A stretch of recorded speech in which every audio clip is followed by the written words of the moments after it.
Hi, this book is called Samuel Eaton's Day, A Day in the Life of a Pilgrim Boy by Kate Waters, photographs by Russ, Kendall. July 16th, 1627. Good day to you. I am Samuel Eaton. My family sailed from England to this new world 7 years ago on the ship Mayflower. I was a mere suckling child then, and I don't remember the voyage or our first winter here. Nearly half the people died. My mother was one. Father and Ma'am are married now, and I have a wee sister called Rachel. Today is the day I've been longing for. I am ready to help with the rye harvest for the first time. It is my beginning to be a man. If I can show Father that I am up to the task, perhaps he will let me help with all the harvest. This is our village, Plymouth Plantation. The land was wild when we first came ashore. My father's talents as a carpenter have been in much demand in this new land. He has aided in the building of all you see. I am up at first light. I am so eager I've hardly slept. I get out of bed and get dressed. He first has to put on his socks, which are called stockings, and his garters to keep them up. Then his breeches, which look like pants, and his doublet, which looks kind of like a jacket, and then his shoes, and his points, which look like they help keep up his pants. Ma'am helps me tie my points. Go then quickly now, Samuel, she says. Thou must tend to thy labors before thou goest to the fields, and thou mustn't keep thy father waiting this morn, lest he leave thee behind. And lastly, he's putting on his hat. First, I go to the spring to fetch water. My friend Sarah Morton is out early as well. I stop for a moment, though I shouldn't. I tell her that I'm glad to be aiding with the harvest, and that I'm afeard of being gammy at the work. That means bad. She laughs and says, Thou art a grown boy in breeches now, Samuel, not a baby in long clothes, though thou art strong enough for the labor. Her words send me on my way. So here's him getting water, and there's him talking to Sarah. Now that I'm almost grown, I can help catch game for the table. I run into the woods to check my snare. Father has finally let me set my own this season. It is empty this morn, but it is well placed, and may soon give us a fat coonie for a pottage. I straighten the loop and set the snare again. On my way back, I gather firewood. I need to get Ma'am as much to keep the fire while Father and I are on the rye ground. In other seasons, Ma'am would go with Father to reap. Now she is not feeling well. Methinks I will have a new brother or sister. I know that Ma'am will miss my help, but I'd as lief try to do a man's work this day. So here's him getting firewood. Before breakfast, I brush my clothes and wash my hands and face. So he's done a lot already before breakfast. Father says a blessing before we eat. I serve Father and Ma'am the samp. Rachel is learning to eat upgrown food. Some goes in, but she loses somewhat by the way. So here they are at breakfast. After breakfast, 'tis time to go. It seems to take Father a long time to be ready.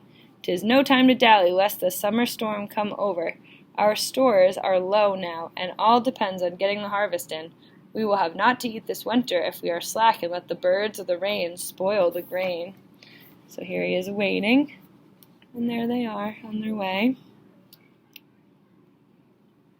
Finally, we set out. Our neighbor, Robert Bartlett, is to help us with the harvest. He is not yet wed, but has 1 acre of his own. Father will share our grain in return for his labor. As we pass through the village gate, Father tells me about his first rye harvest. Our ground seems so vast. Since first planting, my friends and I have come out here to scare the birds and connies away from the new plants.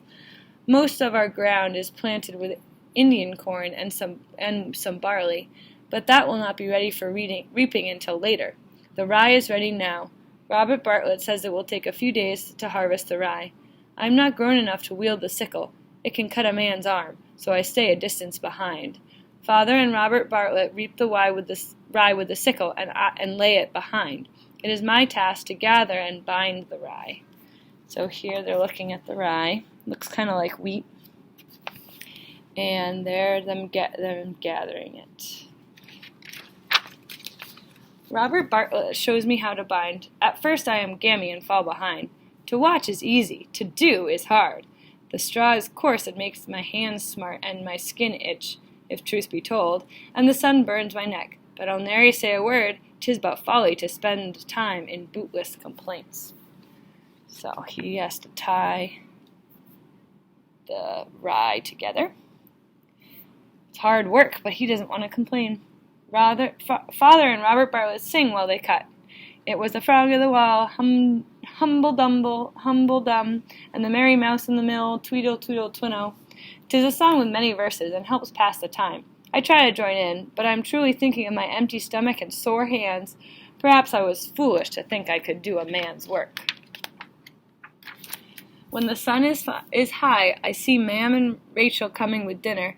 All of a sudden I feel small, and 'tis a struggle not to weep, but I mustn't let Father see.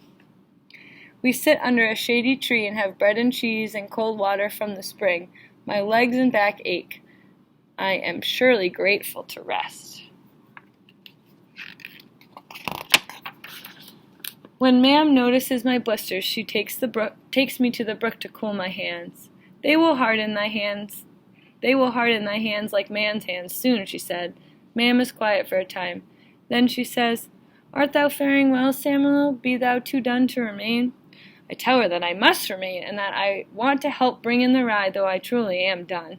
I am grateful that Mom does not fret overly, and I think she will not tell Father how much I smart.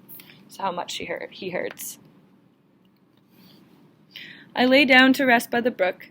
'Tis a place I could stay till morning. Of a sudden Father is calling. He shows me how to hone the sickle. Then it is time to go back to the rye. So it looks like they're sharpening the blade of the sickle with a rock. Here he is. We reap and bind until the sun is setting. I have straw in my breeches and down my neck and itch all over. My way with the rye seems harder now, not easier, but I do not fall so far behind. At last the sun is setting. On the way home, Robert Bartlett and I stop to gather mussels for the evening meal. They are slippery and cling to the rocks. The salt water stings my hands. Panashamuk and Amuk are gathering as well. We say good evening and turn towards home. Here are some Native Americans they see, and they're gathering mussels. And they go home. I lag behind. Then Robert Bartlett calls to me. He tells me I worked better today than ever he did at my age. He says he hopes someday to have a son as strong as I. I am truly pleased and stand a bit taller. It is nearly dark when we get home. Though I am more weary than I remember, I blow bubbles with Rachel and set her to sleep. She will always want to get in Mom's way. Mam chirps the parsley to flavor the mussels. We eat our fill of mussels and curds. Mam asked me about the rest of the day. So here's...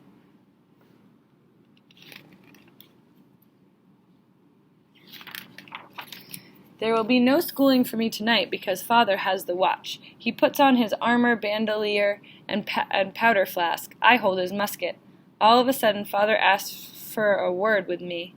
At the gate I am quiet, though I long to ask how I fared. We smell the air for rain and listen to the cries of wolves who want our cattle. Thou weren't a fine help this day, son. Dost think thou canst keep at the harvest with the upgrown people? Father asked. Oh, surely, I say, and all of a sudden the blisters and aches aren't important.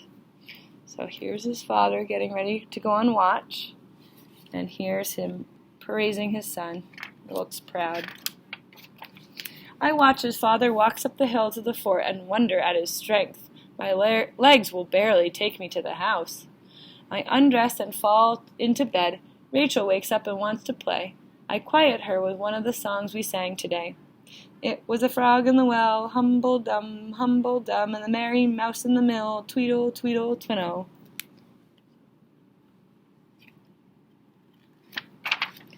Though my hands tingle and my legs are stiff, 'tis a man's hurts I feel. I pray that I will be able to keep up to Father's faith in me, and that the rains won't come before the harvest is done, that my snare will catch a fat coney from lamb, and that God will protect us. Fare thee well with thy labors, God keep thee. And that's the end. I hope you enjoyed it.